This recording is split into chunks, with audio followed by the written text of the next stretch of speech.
సినీ choreographer శ్రేష్ఠి వర్మపై గుంటూరు నగరంలో NSUI నాయకులు case నమోదు చేశారు. అసలు ఈ కేసు ఎందుకు పెట్టారో, దానికి గల కారణాలు ఏమిటి, వాళ్ళ థీమ్ ఏంటనే దాని గురించి ఎన్ఎస్యుఐ నాయకులు కరీం మనతో ఉన్నారు. ఆయన అడిగి మరిన్ని వివరాలు అడిగి తెలుసుకున్నాం. చెప్పండి కరీం, శ్రేష్ఠి వర్మపై కేసు పెట్టడానికి గల ప్రధాన కారణం ఏంటి? శ్రేష్ఠి వర్మ తన సోషల్ మీడియాలో మహాత్మా గాంధీ గారికి, జాతిపిత అయినటువంటి మహాత్మా గాంధీ గారిని, అదేవిధంగా జవహర్లాల్ నెహ్రూ గారిని అసభ్యకరంగా కించపరుస్తూ బాస్టెడ్ అని తిట్టడం, ఈ దేశానికి సర్వనాశనం చేసి వెళ్ళిపోయారు, అదేవిధంగా వాళ్ళ చరిత్రను పాఠ్య పుస్తకాల్లో నుంచి తొలగించాలి అనేటటువంటి మాటలు ఏదైతే ఉన్నాయో దాన్ని కాంగ్రెస్ పార్టీ విద్యార్థి విభాగం ఎన్ఎస్యుఐ బృందం పక్షాన కూడా తీవ్రంగా ఖండిస్తూ ఉన్నాం. అదేవిధంగా శ్రేష్ఠి వర్మను కూడా హెచ్చరిస్తూ ఉన్నాం. మొన్న సోమవారం రోజున జరిగినటువంటి గ్రీవెన్సీ సమావేశంలో ఎస్పీ గారి కార్యాలయంలో వెళ్ళి శాంతియుతంగా ఆ రోజు కాంగ్రెస్ పార్టీ విద్యార్థి విభాగం ఎన్ఎస్యుఐ పక్షాన ఏదైతే చేసినటువంటి అనుచిత వ్యాఖ్యలపైన కఠినంగా చర్యలు తీసుకోవాలని చెప్పేసి గౌరవనీయులైనటువంటి ఎస్పీ గారిని, అడిషనల్ ఎస్పీ గారిని కలవడం జరిగింది. కలిసి మా యొక్క కేసుని శ్రేష్ఠి వర్మ పైన ఫిర్యాదు చేసి ఎఫ్ఐఆర్ని నమోదు చేయాలని చెప్పేసి తెలియజేయడం జరుగుతుంది. అయితే ఇటీవల జానీ మాస్టర్పై చేసినటువంటి ఆరోపణల నేపథ్యంలో మీరు కావాలని శ్రేష్ఠి వర్మ టార్గెట్ చేస్తున్నారని కొందరు భావిస్తున్నారు. దాని పట్ల మీరేమంటారు? లేదు, నేను గత 2 రోజుల నుంచి సోషల్ మీడియాలో కానివ్వండి, వేరే ప్రెస్లో కానివ్వండి వస్తూ ఉన్నాయి, అనేకమైనటువంటి కథనాలు వస్తూ ఉన్నాయి. అది మొత్తం అవాస్తవం.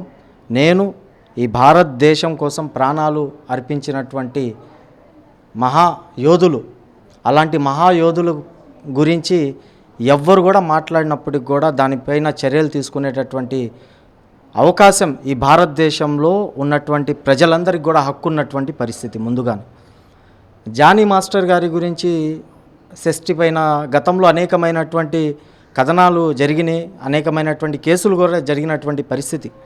అయినప్పటికీ కూడా ఆ రోజు ఈ భారతదేశ ఆడబిడ్డగా మేము కూడా ఆడబిడ్డకి తోడుగుండాలి, శ్రేష్ఠి వర్మకు కూడా న్యాయం జరగాలని చెప్పేసి గతంలో శ్రేష్ఠి వర్మ వెనుకుండి ప్రోత్సహించినటువంటి వ్యక్తులం. జానీ మాస్టరు శ్రేష్ఠి వర్మకి ఏమైంది పక్కన పెట్టేస్తే, అసలు ఈ విషయాన్ని దేశం గురించి, దేశంలో ఉన్నటువంటి మహాయోధుల గురించి, అదేవిధంగా గతంలో జరిగినటువంటి వివాదాలని రెండింటినీ కలపటం ఏమాత్రం సరికాదు. ఇది దేశం కోసం, దేశ ప్రజల కోసం ప్రాణాలు సైతం అర్పించినటువంటి మహాపిత మహాత్మా గాంధీ గారు, అదేవిధంగా ఈ భారతదేశం మొట్టమొదటి ప్రధానమంత్రిగా ఉన్నటువంటి జవహర్లాల్ నెహ్రూ గారి గురించి అసభ్యకరమైనటువంటి పోస్టులు పెట్టడం వల్ల ఈరోజు బాధ్యత కలిగినటువంటి ఒక భారతీయ పౌరుడిగా ఈరోజు మా వంతున కాంగ్రెస్ పార్టీ విద్యార్థి విభాగం ఎన్ఎస్యుఐ బృందాన పక్షాన శ్రేష్ఠి వర్మ పైన కేసు నమోదు చేయడం జరిగింది. ఇటువంటి జానీ మాస్టర్ పైన, అదేవిధంగా మా పైన అసభ్యకరంగా, అదేవిధంగా వివిధ అనేకమైనటువంటి మాటలను మాట్లాడడం సరికాదని ఈ సందర్భంగా తెలియజేస్తూ ఉన్నాము. బాధ్యత కలిగినటువంటి పోలీస్ అధికారులపైన మాకు నమ్మకం పూర్తి స్థాయిలో ఉంది కాబట్టి ఈరోజు శాంతియుతంగా వెళ్ళి మేము కంప్లైంట్ ఫైల్ చేయడం జరిగింది. అదేవిధంగా ఇలాంటి ఆరోపణలు చేయడం కూడా సరికాదని మరొకసారి ప్రేక్షకులందరికీ కూడా తెలియజేస్తూ ఉన్నాం. మీరు పోలీసులు గుంటూరు జిల్లా కార్యాలయంలో ఆమె మీద కంప్లైంట్ చేయమని ఇప్పటికే 3 రోజులు అవుతుంది.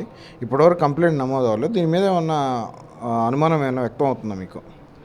అదే, మేము సోమవారం రోజు వెళ్ళి గ్రీవెన్సీలో కంప్లైంట్ పెట్టడం జరిగింది. దాని తర్వాత మంగళవారం, బుధవారం 2 రోజులు కూడా అయిపోయింది.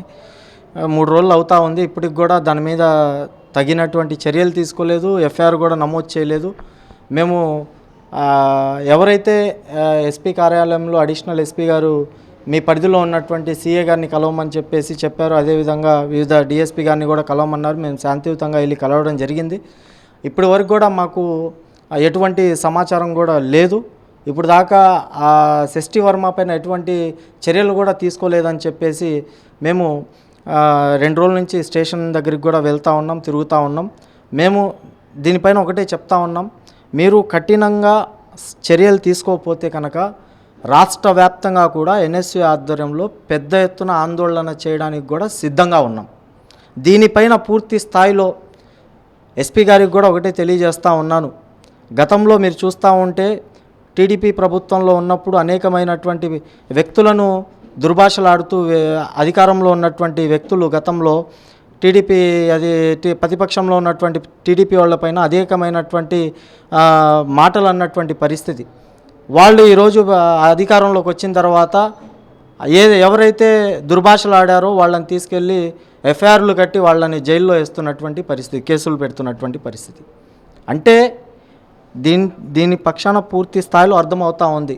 ఈ దేశం కోసం ప్రాణాలు సైతం లెక్క చేసి మనందరూ భారతదేశ ప్రజల కోసం ఇంత త్యాగం చేసినటువంటి మహానేతల గురించి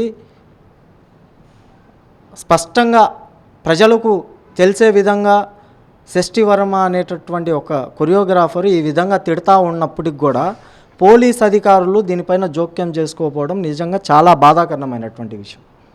ఈరోజు సూటిగా అడుగుతూ ఉన్నాను, ప్రతి ప్రభుత్వ కార్యాలయాల్లో మహాత్మా గాంధీ గారి ఫోటో ఉన్నటువంటి పరిస్థితి.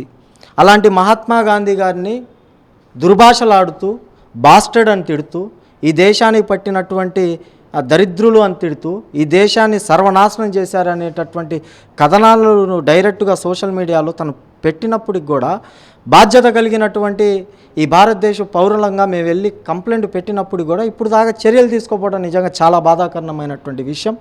దీనిపైన అయితే చూస్తూ ఊరుకోము. మాకు షష్ఠి వర్మ పైన కంప్లైంట్ పెట్టి తగు చర్యలు తీసుకునేంత వరకు కూడా మేము పోరాటం చేయడానికి సిద్ధంగా ఉన్నామని చెప్పేసి కాంగ్రెస్ పార్టీ విద్యార్థి విభాగం ఎన్ఎస్ఏ బృందం పక్షాన గుంటూరు జిల్లా పక్షాన డిమాండ్ చేస్తూ హెచ్చరిస్తూ ఉన్నాం.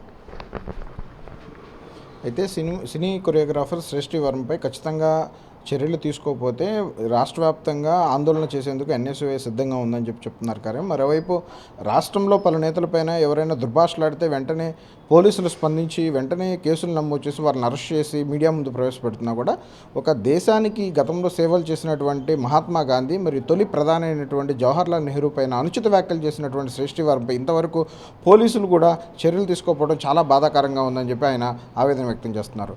వీడియో జర్నలిస్ట్ కృష్ణతో వెంకటేష్, మెగా 9 టీవీ, గుంటూరు.